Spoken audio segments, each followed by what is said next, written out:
नमस्कार, दबंग 24 न्यूज चॅनलमध्ये आपले स्वागत आहे। गवडीपुरा येथे अवैध दारू विक्रीवर पोलिसांचा दणका, तिघावर कारवाई, 15,950 रुपयांचा मुद्देमाल जप्त।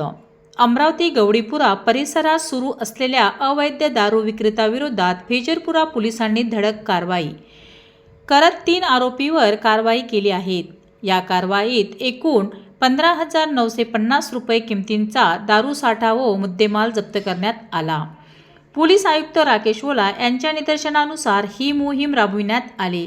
वरिष्ठ पोलीस निरीक्षक रवींद्र राजूरवार आणि पोलीस निरीक्षक समाधान वाठोडे यांच्या नेतृत्वाखाली 16 ऑगस्ट रोजी गवडीपुरा परिसरात अवैध दारू विक्रेत्याविरोधात कारवाई करण्यात आली।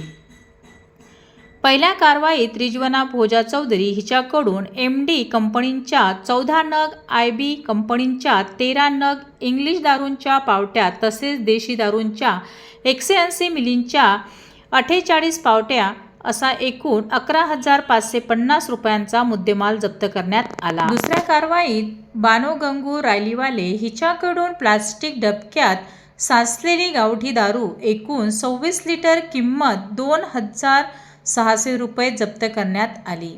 तर तिसऱ्या कारवाईत अरुण खानोंद रायलीवाले यांच्याकडून देशी दारू 180 मिलींच्या 20 पावट्या किंमत 1,800 रुपये जप्त करण्यात आल्या।